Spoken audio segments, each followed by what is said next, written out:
कुरकुरीत पातळ पोह्यांचा चिवडा म्हटलं की आपल्याला आठवते ती म्हणजे दिवाळी. दिवाळीच्या फराळाच्या ताटामध्ये कुरकुरीत पातळ पोह्यांचा चिवडा जर नसेल तर त्या ताटाला अजिबात शोभाच नाही. आज आपण अर्धा किलो प्रमाणात पातळ पोह्यांचा अगदी संपेपर्यंत कुरकुरीत राहणारा चिवडा कसा बनवायचा ते बघणार आहोत. बऱ्याचदा पातळ पोह्यांचा चिवडा घरामध्ये केला जातो, पण भाजताना ते आकसतात, कुरकुरीत राहत नाही, 1-2 दिवसातच नरम पडतो. आता हे सगळं होऊ नये म्हणून खास टिप्स सुद्धा तुमच्यासोबत शेअर केलेल्या आहेत. अगदी संपेपर्यंत कुरकुरीत राहण्यासाठी काही टिप्स तुम्हाला मी दिलेल्या आहेत, म्हणून व्हिडिओ शेवटपर्यंत नक्की बघा.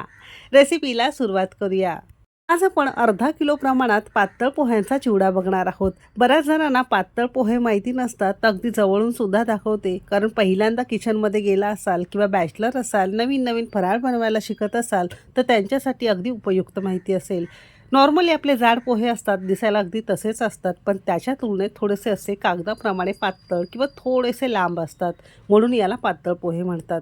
अर्धा किलो घेतलेला आहे. कोणत्याही किराणा स्टोअरमध्ये वगैरे तुम्हाला अगदी सहज उपलब्ध होतील.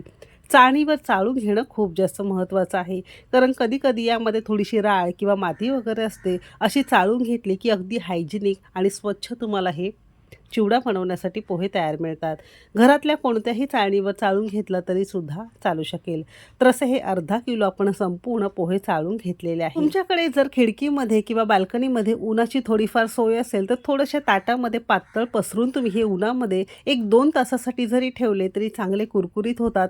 यातलं मॉइश्चर कमी होतं. विशेष म्हणजे पोहे भाजावे सुद्धा लागत नाही आणि अगदी संपेपर्यंत कुरकुरीत राहण्यास मदत होते. म्हणून उन्हाची सोय असेल तर उन्हामध्ये तुम्ही हे ठेवू शकता.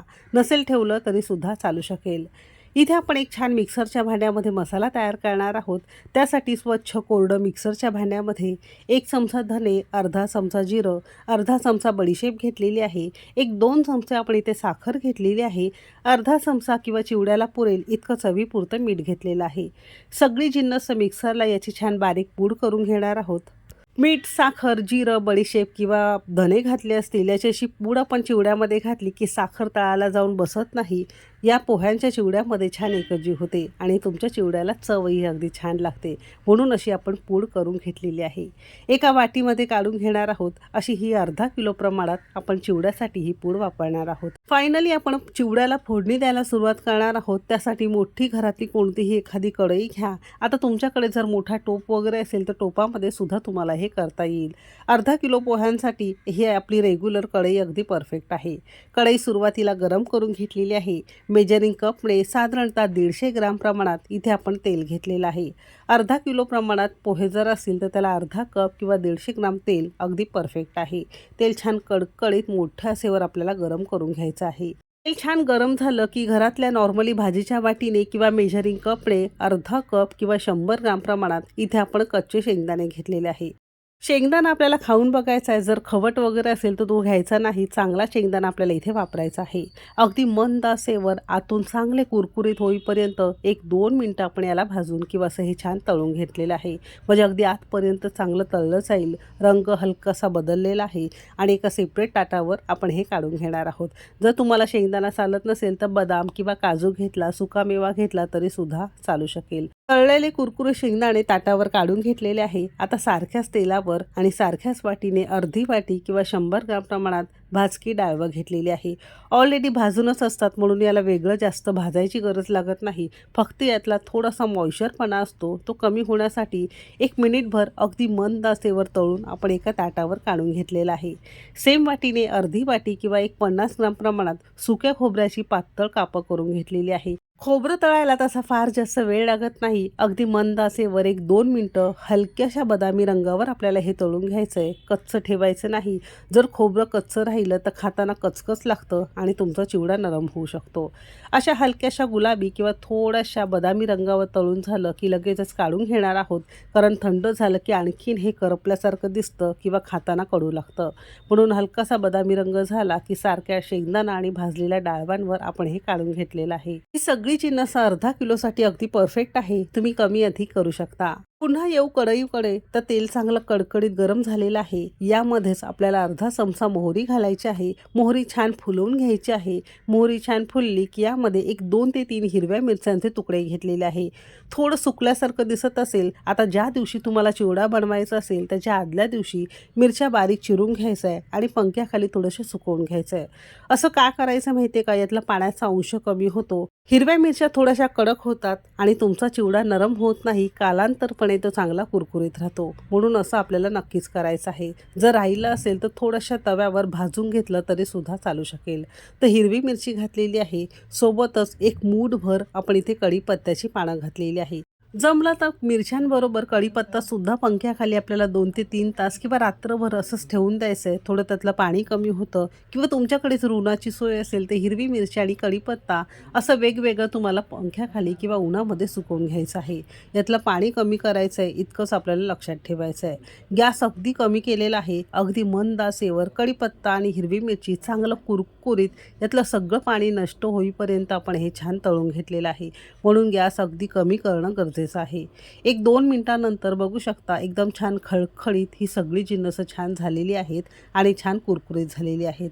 आता या स्टेजला यामध्ये अगदी पाव चमचा हिंग घातलेला आहे आणि पाव चमचा आपण यामध्ये हळद घेतलेली आहे. अर्धा किलोसाठी इतकीच जिन्नस अगदी परफेक्ट आहे.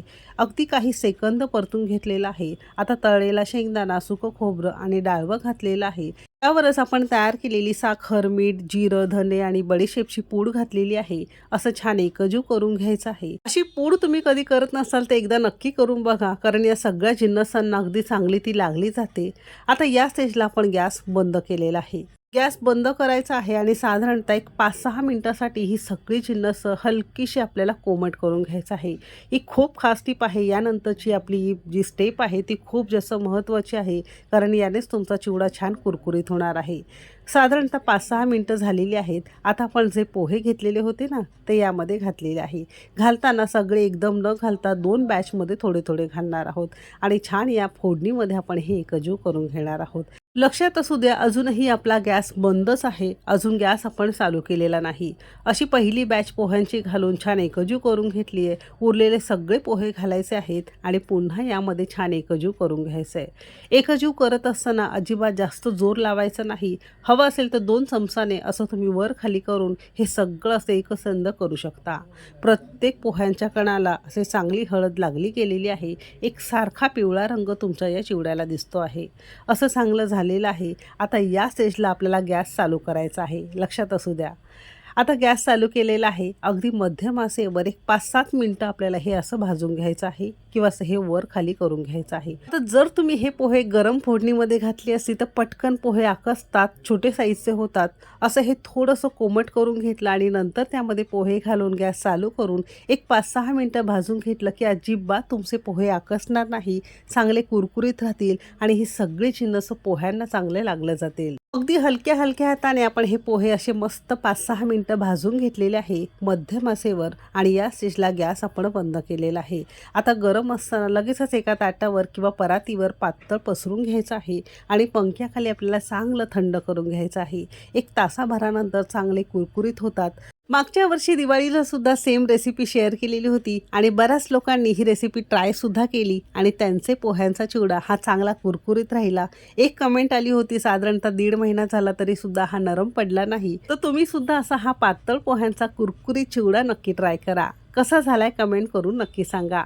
असा हा चिवडा संपूर्ण तयार झाला की एखाद्या स्वच्छ धुतलेल्या, स्वच्छ कोरड्या केलेल्या पिशवीमध्ये तुम्ही हे भरून ठेवू शकता. रेसिपी आवडली असेल तर एक लाईक नक्की करा. चॅनेलवर नवीन असाल सबस्क्राईब करा. रेसिपी कोणत्या शहरातून बघताय ते सुद्धा नक्की सांगा. चला तर मग भेटू एक मस्त आणि जबरदस्त रेसिपीसोबत. तोपर्यंत मस्त खा आणि स्वस्त रहा.